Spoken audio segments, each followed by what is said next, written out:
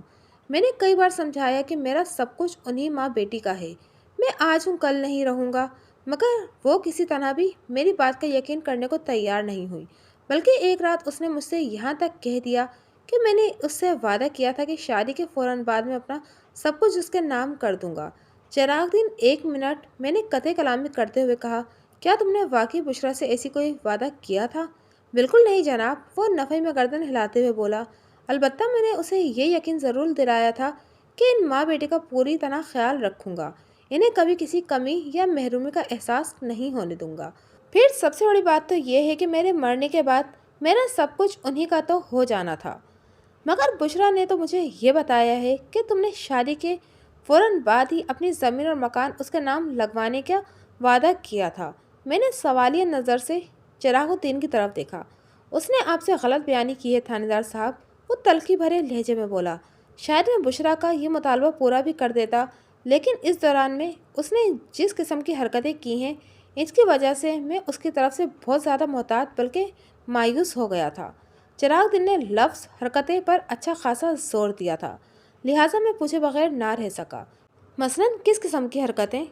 جواب دینے سے پہلے وہ چند لمحات تک خالی خالی نظر سے مجھے تکتا رہا، پھر ایک بوجھل سانس خارج کرنے کے بعد اس نے زخمی لہجے میں مجھے بتایا، تھانے دار صاحب، میں اس نازک معاملے پر پہلی بار وہ بھی آپ کے سامنے زبان کھول رہا ہوں۔ اگر بشریٰ مجھ پر اتنا سنگین الزام نہ لگاتی تو میں چپ چاپ اس کا دیا ہوا زہر پیتا رہتا، لیکن اب پانی سر سے اوپر ہو چکا ہے۔ جتنی ذلت اور بے عزتی سے مجھے گھر سے کھینچ کر تھانے پہنچایا گیا ہے، اس کے بعد میرے پلے تو کچھ بھی نہیں رہا۔ اب بھی کچھ نہیں بگڑا چراغ دن، وہ یک یک تھم کر فریادی نظر سے مجھے دیکھنے لگا۔ تو میں نے ہمت بندھانے والے انداز میں کہا، اگر تم نے شبانہ کی عزت کو میلا کرنے کی حیوانی جسارت نہیں کی تو بے گناہ ثابت ہو جانے کے بعد تم پہلے والے عزت دار چراغ دن بن جاؤ گے۔ انسان کی زندگی میں اچھا اور برا ہر طرح کا وقت آتا ہے۔ اچھے وقت میں تو ہر کوئی شیر ہوتا ہے، لیکن بہادر وہ ہے جو نامساعد حالات کا ڈٹ کر مقابلہ کرے، اور ایسی چٹانوں بلکہ آئینی جرات صرف سچے اور با کردار لوگوں میں ہی ہوتی ہے۔ اگر تمہارے ہاتھ اور تمہارا دامن صاف ہے تو بڑے سے بڑا طوفان بھی تمہارا کچھ نہیں بگاڑ سکتا۔ میرے زندگی بھر کے تجربے کا نچوڑ یہی ہے کہ جلد یا دیر فتح حق اور سچی ہی کی ہوتی ہے، لیکن اس بات تک رسائی حاصل کرنے کے لیے انسان کو کڑی آزمائش سے گزرنا پڑتا ہے۔ وہ تو میں گزر رہا ہوں جی، وہ پھیکی مسکراہٹ کے ساتھ بولا۔ بس مجھے ایک بات کا اطمینان ہے کہ میں اپنے رب کے سامنے شرمندہ نہیں ہوں۔ میرا پروردگار دلوں کے بھید جانتا ہے، اسے پتا ہے کہ میں نے شبانہ کو ہمیشہ سگی بیٹی سمجھا ہے۔ کوئی انسان اپنی بیٹی کی عزت کا دشمن بھلا کیسے ہو سکتا ہے؟ نہیں ہو سکتا، میں نے دو ٹوک انداز میں کہا، پھر یاد دہانی کرانے والے لہجے میں اضافہ کر دیا، تو مجھے بشریٰ کی حرکتوں کے بارے میں بتانے والے تھے۔ چراغ دن نے اللہ تعالیٰ کے حوالے سے اپنے جن جذبات اور احساسات کا اظہار کیا تھا وہ خاصا متاثر کن تھا۔ میرے دل سے آواز آئی کہ اس نے ایسے کسی گناہ کا ارتکاب نہیں کیا جس کے لیے اسے مورود الزام ٹھہرایا جا رہا تھا۔ میں نے کاشتکاری کے لیے 2 ملازم رکھے ہوئے تھے، وہ ٹھہرے ہوئے لہجے میں بتانے لگا، ایک کا نام شوکت عرف شونکا اور دوسرے کا نام رفیق عرف فیقہ ہے۔ وہ دونوں میرے لیے بھروسے اور اعتماد کے بندے تھے، لیکن شادی کے 1 ماہ بعد بشریٰ نے فیقے پر زیورات کی چوری کا الزام لگا دیا۔ کچھ زیور تو بشریٰ کے پاس پہلے سے تھا اور کچھ میں نے شادی کے موقع پر بنوا کر اسے دیا تھا۔ وہ سارے زیورات اچانک غائب ہو گئے تھے۔ بشریٰ کو یقین تھا کہ فیقے کے سوا کسی نے چوری نہیں کی، جبکہ میرا دعویٰ یہ تھا کہ فیقہ ایسا کام ہرگز نہیں کر سکتا۔ بہرحال یہ تنازع اس قدر بڑھا کہ بشریٰ کے مطالبے پر مجھے فیقے کو فارغ کرنا پڑا۔ مجھے یہ سب اچھا تو نہیں لگا تھا، مگر میں بشریٰ کے سامنے مجبور ہو گیا تھا، اور یہ میری دوسری غلطی تھی۔ پہلی غلطی میں نے بشریٰ سے شادی کر کے کی تھی۔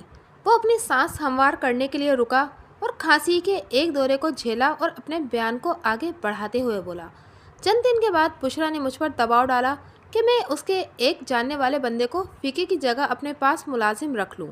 سچ بات تو یہ ہے کہ مجھے اپنا کام چلانے کے لیے صرف ایک ہی شخص کی ضرورت تھی۔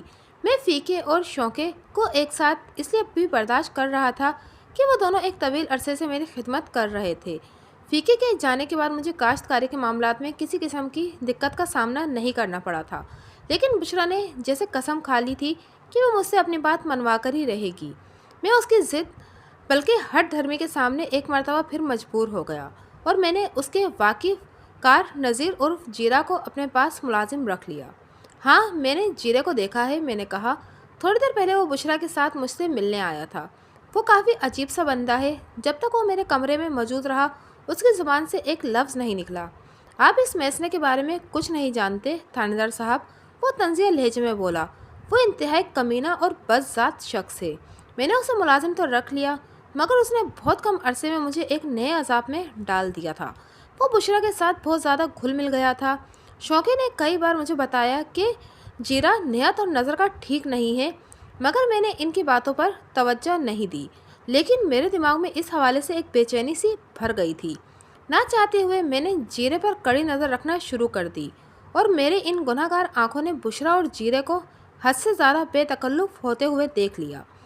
یہ سب میری برداشت سے باہر تھا۔ میں نے ایک رات بشرا سے خاصے سخت لہجے میں بات کی۔ حد ہو گئی بشرا، یہ سب ٹھیک نہیں ہے۔ ایک ملازم کو اس حد تک اپنے سر پر نہیں چڑھانا چاہیے کہ وہ دیکھنے والے کو معیوب لگے اور اپنی عزت بھی خاک میں مل جائے۔ اگر تم نے خود کو درست نہیں کیا تو میں جیرے کو نوکری سے نکال دوں گا۔ تمہارا دماغ خراب ہو گیا ہے چراغ دین۔ وہ ایک دم ہتے سے اکھڑ گئی۔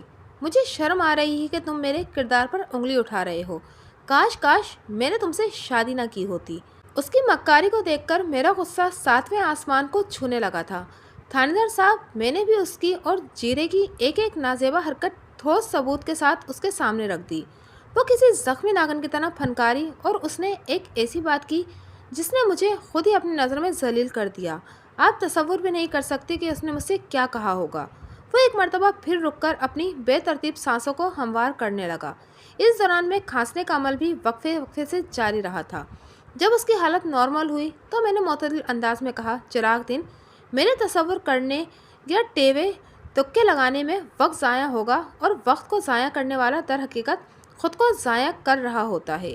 اس لیے تم اپنی ہی زبان میں بتا دو کہ اس رات بشرا نے تم سے ایسی کون سی بات کہہ دی تھی کہ تم اپنی نگاہوں میں گر گئے۔ اس کے چہرے پر ایک رنگ سا آ کر گزر گیا۔ مجھے وہ ذہنی اذیت کی بلند منزلوں پر فائز دکھائی دیا۔ اس کا واضح مطلب یہی تھا کہ وہ کوئی سنسنی خیز راز فاش کرنے جا رہا تھا۔ اس نے میری آنکھوں میں آنکھیں ڈال کر انتہائی بدتمیزی سے کہا۔ چراغ دین نے مجروح اور کپکپاتی ہوئی آواز میں جواب دیا، بابا چراغ دین، تمہاری مردانگی کا چراغ تو بجھ چکا ہے لیکن میری خواہشات ابھی جوان ہیں۔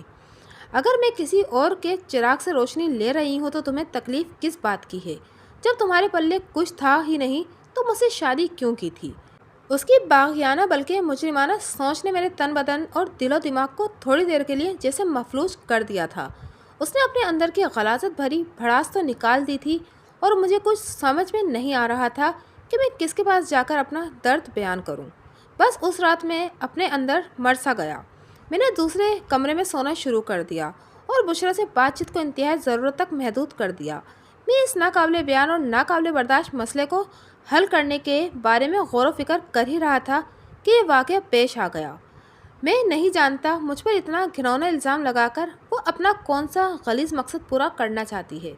بس میری یہی کہانی ہے تھانے دار صاحب، آپ مجھے بے قصور جانیے یا گناہ گار سمجھیے، یہ آپ کی مرضی ہے۔ میں اپنے رب اور اپنے ضمیر کے سامنے مطمئن ہوں کہ میں نے شبانہ کو کبھی میلی نظر سے نہیں دیکھا۔ اس کی عزت پر حملہ کرنا تو وہم و گمان سے باہر کی بات ہے۔ وہ اس طرح خاموش ہو گیا جیسے اس کے پاس کہنے کے لیے ایک لفظ بھی نہ بچا ہو۔ میرے پاس بھی پوچھنے کے لیے مزید کچھ نہیں تھا۔ بہرحال ان دونوں میاں بیوی کے بیانات کو تفتیش کی سان اور تجربے کی کسوٹی پر رکھ کر حقائق کی تہ تک پہنچنا ضروری تھا، اور یہ میرے پیشے کا تقاضائے اول بھی تھا۔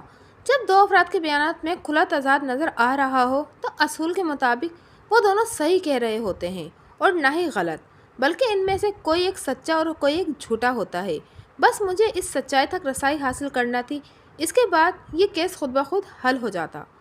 بشرا کی طرح چراغ دین کو بھی میں نے یہی تسلی دی تھی کہ اسے پریشان ہونے کی ضرورت نہیں۔ اگر اس نے کوئی جرم نہیں کیا تو پھر میرے ہوتے ہوئے اس پر کوئی مصیبت نہیں آ سکتی۔ اس کے بعد میں شبانہ کا بیان لینے موزہ گوندلا والا روانہ ہو گیا۔ کانسٹیبل رضوان احمد بھی میرے ہمراہ تھا۔ چراغ دین اور بشرا کی شادی کن حالات میں ہوئی تھی اور انہوں نے ایک دوسرے سے کیا کیا پیمان باندھے تھے، یا اس شادی کے بعد شروع ہونے والی ازواجی زندگی میں ان دونوں کا کیا کردار رہا تھا، یہ سب سائیڈ لائن اسٹوری تھی۔